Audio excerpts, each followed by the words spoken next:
Be Me, freelance writer specializing in gender analysis, wrote a piece last month about executive leadership that got cited in 3 academic papers. Feel like I've finally cracked the code on understanding how systems perpetuate themselves. The research is clear, the patterns are obvious, the conclusions write themselves. Men succeed because the game is rigged for them, not because they've figured out something I haven't. Been working on a long-form investigative piece about exclusive professional networks. The kind of access that determines who gets funding, who gets introduced to investors, who gets the real opportunities. My angle is simple and supported by data. These networks exclude women and then claim merit determines outcomes. Spent 3 months researching, sent out hundreds of interview requests. Most went unanswered, got a few polite deflections. One guy actually called me to explain I was asking the wrong questions, condescending prick, then got an unexpected email from Christopher, a venture capitalist I'd interviewed 2 years ago for a different piece. I'd been tough but fair in that article, didn't quote him out of context like I could have. He said he remembered me as someone who actually listens before drawing conclusions, which felt like backhanded praise. Offered me access to something called the Frontier Group. Described it as a quarterly gathering of investors, founders, and people building things. Said I could observe but not participate, take notes but not record, attend but not join. Made it clear this was a one-time offer and I'd be there as a guest, not a member. My first instinct was to be offended by the terms. But I needed primary sources. Needed to see these spaces from the inside. Agreed to his conditions while already planning how I'd frame this in the piece. The entitled gatekeeping, the artificial scarcity, the performance of exclusivity, showed up at an unmarked building in a financial district, dressed professionally, but not trying to blend in. Wasn't trying to infiltrate, wasn't pretending to be something I wasn't. I was there as an observer, and I carried that role deliberately. Christopher met me in the lobby, brought me upstairs to a space that looked like a converted loft. Maybe 60 men scattered around, ranging from mid-20s to late 60s. No suits, mostly casual clothes, none of the performative wealth signals I expected.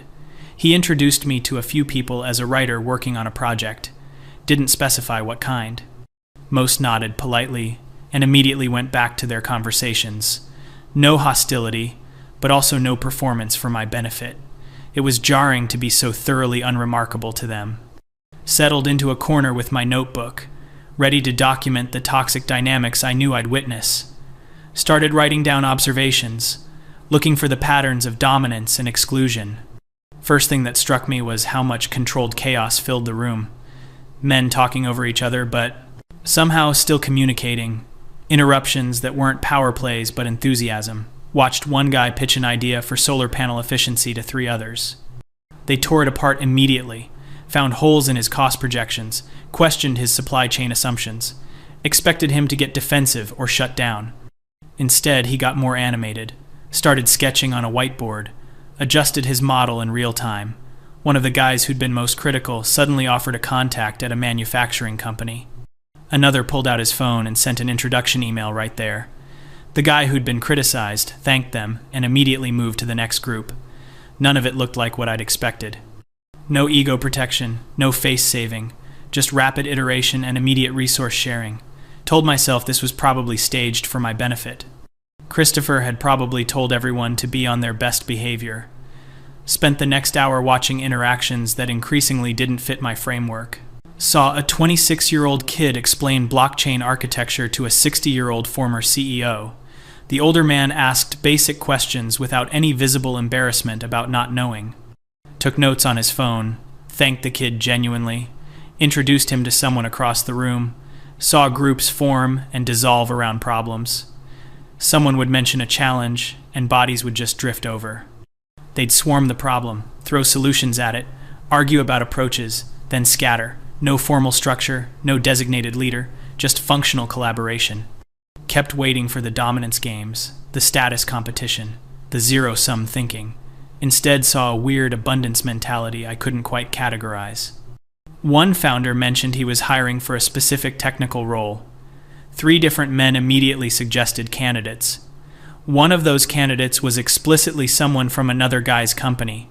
He offered up his own employee without hesitation, said the opportunity was better for the person's growth. The founder doing the hiring thanked him and asked what he needed in return. The guy genuinely seemed confused by the question.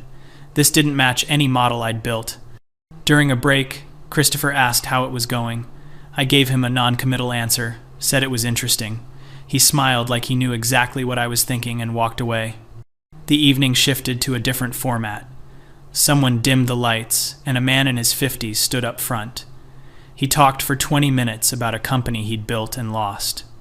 Specific details about where he'd fucked up, what he'd missed, how he'd let ego drive decisions, described the moment he had to lay off 40 people because of his mistakes. His voice cracked twice, but he didn't stop. When he finished, the room was completely silent. Then someone asked a technical question about the decision-making process. Someone else asked about the emotional recovery. For an hour, they dissected this man's failure with surgical precision. But the tone wasn't cruel, wasn't mocking. They were extracting lessons, mining his pain for wisdom they could use. He answered every question with raw honesty. Admitted things I would never admit in a public setting. And they treated his vulnerability like valuable data.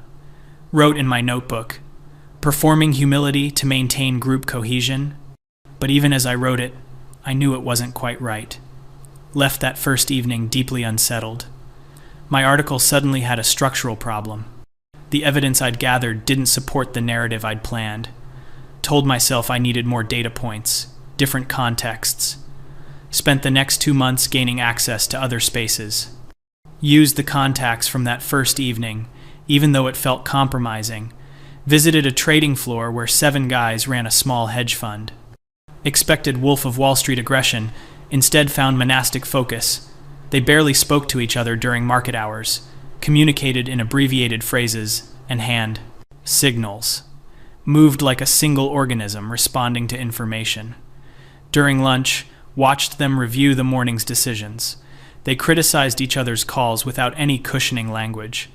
No praise sandwiches, no softening, just direct assessment. That was stupid. You saw the momentum shift and ignored it. The guy being criticized nodded, asked for clarification, adjusted his model. No defensiveness, no hurt feelings, just immediate integration of feedback. One of them asked me what I thought of their process. I said it seemed harsh. He looked genuinely confused, said harsh would be letting him keep making that mistake. The care was in the directness, not despite it. My frameworks couldn't account for this. Visited a construction site where a crew was training apprentices. Expected hazing, expected exploitation of the younger guys. Instead saw a teaching culture that was rigorous and weirdly tender. Master electrician spent 40 minutes showing a 19-year-old how to read. Electrical load. Explained it 3 different ways until the kid got it. Never showed him patience, never made him feel stupid, but also never lowered the standard. When the kid made a mistake, correction was immediate and unambiguous. Watched another crew working on structural steel. The coordination required was insane. They moved around each other in tight spaces, handled dangerous equipment, communicated in shorthand. The trust was absolute because it had to be. One guy's competence was everyone's safety. During a break, asked one of the older workers about the culture. He said something that stuck with me. We're not nice to each other, we're good to each other. Spent weeks trying to figure out the difference. Gained access to a mentorship program in a law firm, specifically their litigation department. All male partners, all male associates, in this particular practice group. My initial observation notes were full of assumptions about gatekeeping. Then sat in on a case preparation. 2-session. 6 lawyers tearing apart their own arguments. Role-playing the opposing counsel. Finding weaknesses. Stress-testing logic. The associate who'd built the primary argument had to defend it against withering attack. They found a hole in his research. He admitted it immediately, no excuses. They rebuilt the argument together in real time. The senior partner made a point of crediting the associate's original framework, even while correcting its flaws. Watched them work until 2 a.m. The hierarchy was clear, but the collaboration was genuine.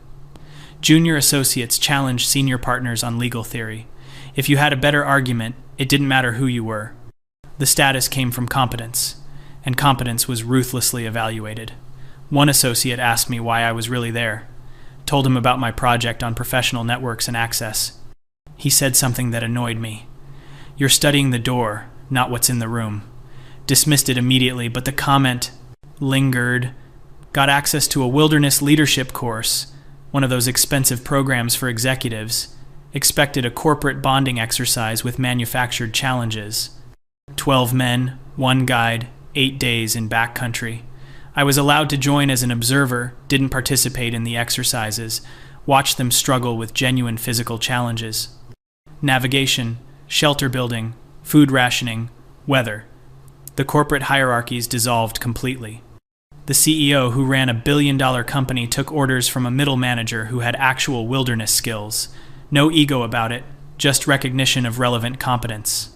Saw a guy have a complete breakdown on day 4.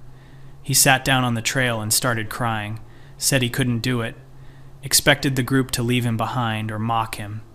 Instead, they stopped, made camp early, sat with him, didn't coddle him, didn't tell him it was okay to quit. One guy said, "You can do this, you just don't believe it yet, we'll wait while you figure it out." They sat there for an hour while this man worked through whatever he was working through. Then he stood up, and they kept going. Nobody mentioned it again, but something had shifted. The man who'd broken down was integrated differently, trusted more deeply. The vulnerability had been a test he passed, not a weakness he'd shown. My categories kept failing. Spent an evening observing a poker game, high stakes, invitation only. These weren't professional gamblers, just wealthy men who played seriously. Expected toxic masculinity, expected risk-taking as dominance display, instead found rigorous probability analysis and emotional control. They respected each other's skill, studied each other's tells. The competition was real, but the community was stronger. One player lost $40,000 in 2 hours. He took it without visible emotion, complimented the hands that beat him. Nobody gloated, nobody performed. The winner bought drinks, and they analyzed interesting hands together. The loser contributed to the analysis of his own defeat, turning his loss into collective learning. Asked one of the players why they did this. He said, "Iron sharpens iron." Seemed like a cliché until I realized he meant it literally. They were each other's training partners, pushing each other to better play. The money was just the mechanism that enforced honesty. Visited a Brazilian jiu-jitsu gym, advanced class only. Spent 2 hours watching men choke each other unconscious. The intimacy was startling. Bodies intertwined, complete vulnerability, absolute trust. They'd fight until someone tapped, then immediately help each other up, explain what worked, show the detail that made the difference. Watched a black belt destroy a purple belt for 6 minutes. Completely technical domination. Then spent 15 minutes teaching him the exact techniques he'd just used against him. No holding back in the role, no holding back in the teaching. The purple belt thanked him with genuine gratitude. Saw newer students getting smashed by advanced students. Expected resentment, expected humiliation. Instead saw hunger to learn, excitement at seeing the gap they could close. The hierarchy was clear and nobody pretended otherwise. But the hierarchy was also permeable, based purely on skill. Everyone knew exactly where they stood and what they needed to improve. The feedback was delivered through physical domination. Couldn't be argued with. Couldn't be politicized, just reality. One of the instructors asked if I wanted to try. Politely declined, said I was just observing. He shrugged and said, "You can't understand it from outside." Wanted to argue, but knew he was right. Months into this research, my article was in shambles. Had hundreds of pages of notes that contradicted my thesis. Kept trying to find the exploitation, the toxicity, the fragility.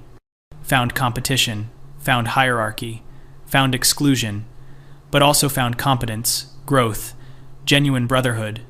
The bonds these men formed were real, forged through shared struggle, tested by direct challenge. They didn't perform vulnerability, they practiced it functionally, admitted weakness in order to fix it, asked for help without shame because helping each other made everyone stronger. The communication style I'd always read as aggressive was actually efficient. Direct feedback was a gift, even when it hurt. Especially when it hurt, because that's when it mattered most. They trusted each other enough to be harsh, cared about each other enough to be honest. The spaces excluded me, not because of arbitrary discrimination, but because they required something I didn't have and couldn't develop from outside. The shared experience, the tested competence, the proven ability to handle direct challenge without breaking. You couldn't think your way in, couldn't theorize your way to belonging. I had to earn it through demonstration. Attended one final frontier group meeting. 4 months after my first visit, I'd been to dozens of different male spaces. Walked in with my certainty shattered, my frameworks in pieces. Christopher found me during a break, asked how the project was going. Told him honestly, I had no idea how to write it anymore. He nodded like he'd expected this. Said, you came here believing you already understood, that you just needed evidence for your conclusions. Wanted to deny it but couldn't. He continued, the hardest thing is realizing there are rooms you'll never enter, not because someone's keeping you out, but because the price of admission is something you can't pay. Asked him what he meant. These spaces exist because men need them, not because we're excluding women, we're including each other. That's different. We test each other in ways that would be called toxic if you were watching, but they're not toxic to us, they're necessary. We communicate in ways that seem harsh because we trust each other to handle it. We compete because competition makes us better. We submit to hierarchy because we respect competence. And we do all of this away from evaluation by people who don't understand the purpose. Felt anger rising, started to argue. He held up a hand. You've spent months observing. You've seen men being genuine with each other. You've seen us thrive. And you still can't quite accept that maybe, just maybe, we know what we need better than you do. That's the gap you can't cross. Not because you're a woman, but because you're so invested in your framework that you can't let it go even when the evidence contradicts it. The words hit like physical blows. Walked out of that building in a daze. Sat in my car for an hour, staring at my notebooks. Months of observations that demolished my assumptions. I'd watched men supporting each other in ways I'd never acknowledged were possible. Seen them succeed not despite their masculine culture, but because of it. The directness, the competition, the hierarchy, the physical testing, all of it, served purposes I'd dismissed as socialization or performance. But it wasn't performance, it was function. They'd built cultures optimized for growth, competence, genuine connection. And those cultures required exclusion to function. Not exclusion as discrimination, but exclusion as boundary maintenance. The spaces worked because everyone in them had paid the price of admission. Shared the assumptions, spoke the language, understood the rules. My presence changed the dynamic, made them self-conscious. Even when they tried to ignore me, they were performing for an audience. The real magic happened when I wasn't there, in the spaces I could never fully enter. Spent weeks trying to salvage the article. Wrote draft after draft, trying to fit my observations into some framework that preserved my worldview. Everything came out dishonest. I'd witnessed something real and couldn't explain it away. Finally wrote something true. Described what I'd seen without trying to explain it through my usual lens. Submitted it to my editor. She called me 2 days later, concerned. This doesn't sound like you. What happened to the critical analysis? Told her I'd done the analysis and it had complicated my conclusions. She suggested I refocus on the structural issues. Translate, ignore what you saw, write what you planned. Pulled the piece instead. Couldn't publish something I no longer believed. Couldn't defend my old positions after seeing what I'd seen. The humiliation wasn't public, it was private. Sitting alone with my notes, confronting the reality that I'd been wrong.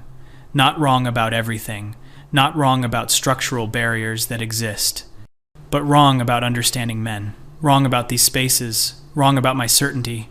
I'd spent years writing with authority about male behavior, male culture, male power, and I'd fundamentally misunderstood it.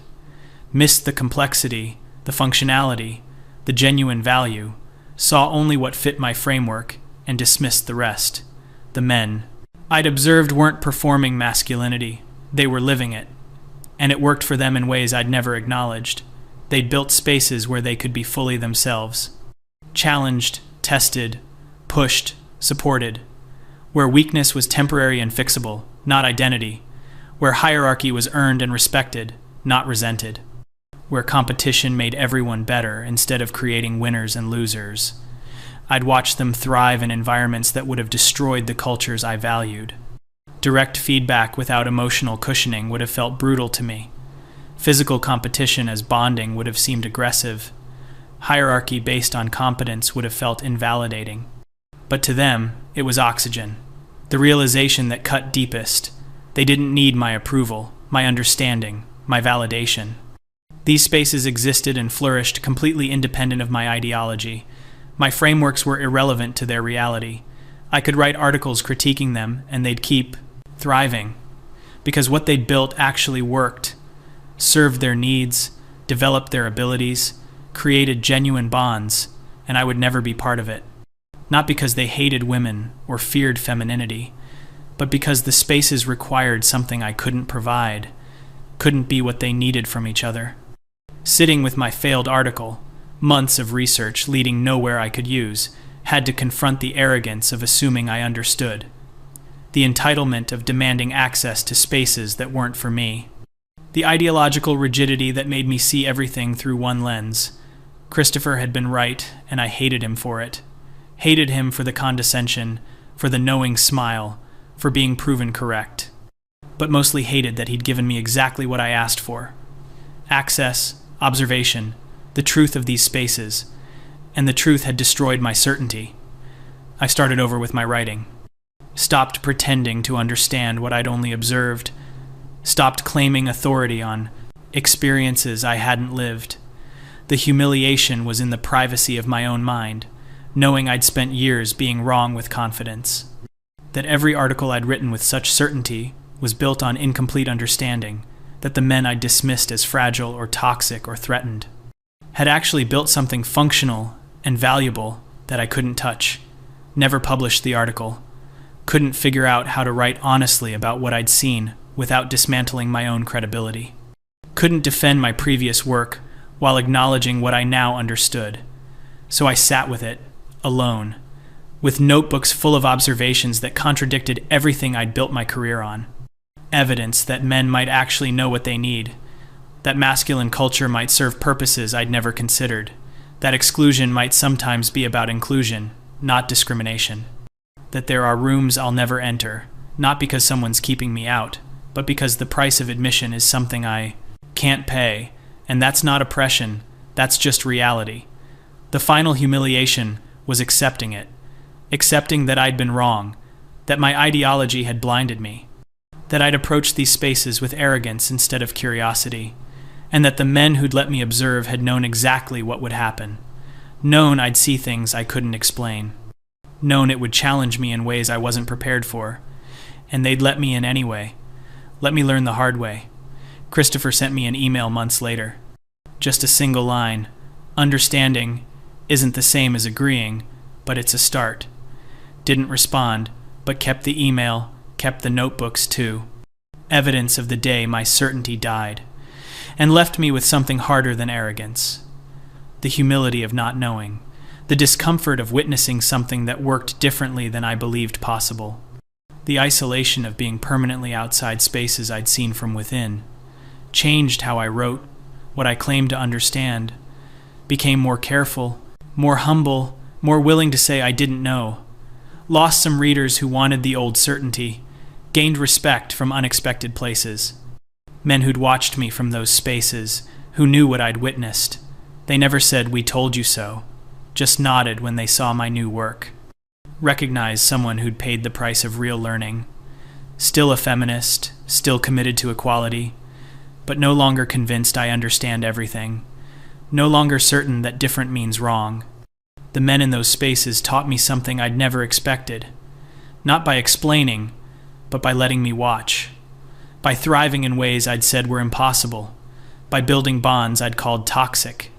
By succeeding through methods I'd dismissed. And by showing me, without words, that there are rooms I'll never enter, not because they hate me, but because they don't need me. And that truth, more than anything else, was the lesson I never wanted to learn, but couldn't unlearn once I'd seen it. The humiliation wasn't public, wasn't dramatic, just the quiet death of certainty and the uncomfortable birth of actual understanding, sitting alone with evidence that contradicted everything I'd believed. and no framework left to explain it away. Just the reality, witnessed and undeniable, that I'd been wrong, and they'd been right to exclude me, not from malice, but from necessity. Because some spaces need boundaries to function, and I was always meant to stay outside.